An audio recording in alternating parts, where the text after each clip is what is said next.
প্ৰভু যীশুৰ মধুৰ নামত সকলোকে নমস্কাৰ। মানুহৰ জীৱনত শয়তানে আজিও প্ৰভাৱ পেলাই থকা কিছুমান বাস্তৱিক সত্য কথা আপোনালোকক ক'ব বিচাৰিছোঁ। আপুনি এই বাস্তৱিক কথাসমূহ জানিবৰ বাবে ভিডিঅ'টি প্ৰথমৰ পৰা শেষলৈকে মনোযোগেৰে চাব আৰু শুনিব। আৰু যদি আপুনি নতুন শ্ৰোতা হয় তেন্তে আমাৰ চেনেলটো ছাবস্ক্ৰাইব কৰি বেল আইকন টিপি দিব। তেতিয়া আপুনি আমাৰ চেনেলৰ যোগেদি প্ৰচাৰ হোৱা নতুন নতুন আত্মিক শিক্ষাসমূহ শুনি আশীৰ্বাদ প্ৰাপ্ত হ'ব। মানুহ ঈশ্বৰৰ পৰা আঁতৰ হৈ গ'ল। ঈশ্বৰক সাক্ষাৎ কৰিবলৈ ইচ্ছা নকৰা হ'ল। মানুহে ঈশ্বৰৰ ওচৰত ক্ষমা মাৰ্জনা বিচাৰিবলৈ অমান্তি হ'ল।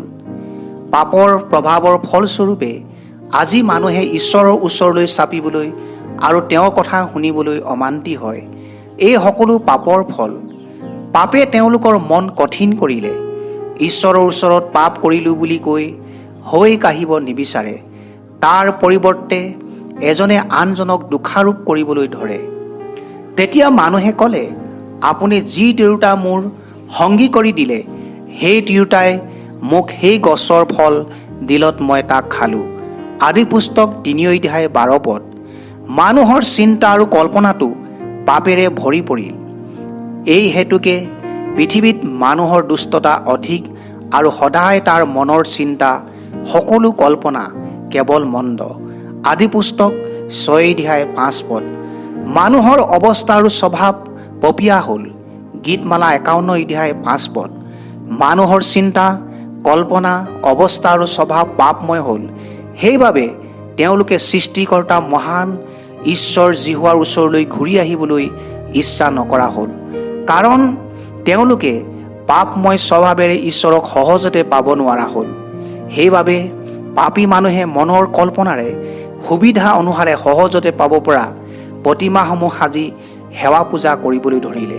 তেওঁলোকৰ মনৰ কল্পনাৰে সাজি লোৱা প্ৰতিমাবোৰৰ আগত সেৱা পূজা কৰিবলৈ তেওঁলোকে কোনো পাপৰ ক্ষমা বিচাৰিবৰ প্ৰয়োজন নহ'ল। কাৰণ পাপী মানুহে তেওঁলোকৰ স্বভাৱেৰে সেই সকলোকে সাজি ল'লে।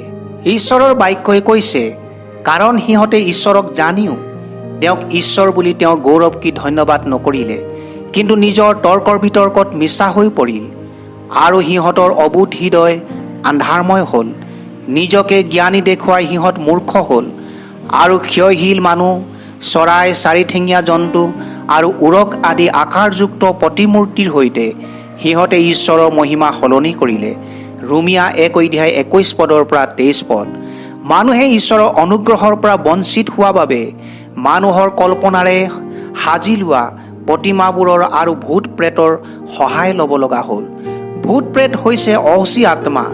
এইবিলাক পতিত দূত আৰু তাৰ শয়তানৰ বাহিনী, ঈশ্বৰৰ অবাধ্য দূত। ঈশ্বৰৰ অবাধ্য হোৱা বাবে এই দূতবিলাকক ঈশ্বৰে স্বৰ্গৰ পৰা পৃথিৱীলৈ পেলাই দিলে। প্ৰকাশিত বাক্য ১২ অধ্যায় ৯ পদ। সেই মহানাগক অৰ্থাৎ দিয়াবল আৰু শয়তান নামেৰে বিখ্যাত হোৱা যি পুৰণি সাপে গোটেই জগতৰ ভ্ৰান্তি জন্মাই তাক পৃথিৱীলৈ পেলোৱা হ'ল আৰু তাৰ দূতবিলাককো পেলোৱা হ'ল। এই প্ৰতি দূত ও শয়তানৰ বাহিনীয়ে মানুহক দুখ কষ্ট ও বেমাৰ আজাৰ ভোগাব পাৰে। মঠি ১২ অধ্যায় ২২ পদ। সিহঁতৰ অস্বাভাৱিক জ্ঞান ও আচৰিত কাৰ্য কৰিব পৰা শক্তি আছে। পাচনি কৰ্ম ৮ অধ্যায় ৯ পদ। সেইবাবে বহুতো মানুহে সেইবিলাকৰ সহায় লয়। পাচনি কৰ্ম ১৬ অধ্যায় ১৬ পদ। ভূত প্ৰেতৰ শেষ গতি হৈছে অনন্ত নৰক। প্ৰকাশিত বাক্য ২০ অধ্যায় ১০ পদ।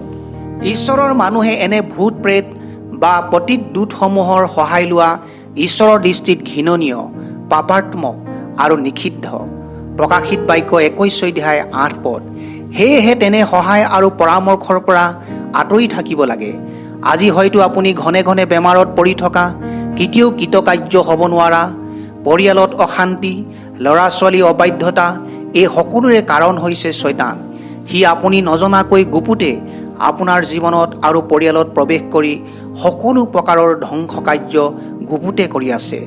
আমাৰ সকলোৰে মৰমৰ পিতৃ প্ৰভু যীশু খ্ৰীষ্টই ৰোগী, দুখী আৰু সমস্যাত থকা লোকসকললৈ চাই কৈ আছে, মোৰ লোকসকল মোৰ ওচৰলৈ কেতিয়া আহিব উদ্ধাৰ ল'বলৈ। আমি প্ৰাৰ্থনাৰ যোগেদি প্ৰভু যীশু খ্ৰীষ্টৰ ওচৰলৈ অহাৰ দ্বাৰা এই সকলোৰ পৰা জয়ী হ'ব পাৰোঁ। তাতে তেওঁলোকক ক'লে, প্ৰাৰ্থনাৰ বিনে আন কোনো উপায়েৰে এইবিধ নোলায়।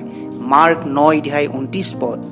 তেওঁবিলাকে মেৰ পোৱালি তেজ আৰু নিজ নিজ সাক্ষ্যৰূপ বাক্যৰ দ্বাৰা তাক জয় কৰিলে। প্ৰকাশিত বাক্য 12:11। এই বাক্য শুনা সকলোকে প্ৰভু যীশুৱে আশীৰ্বাদ কৰক। আমেন।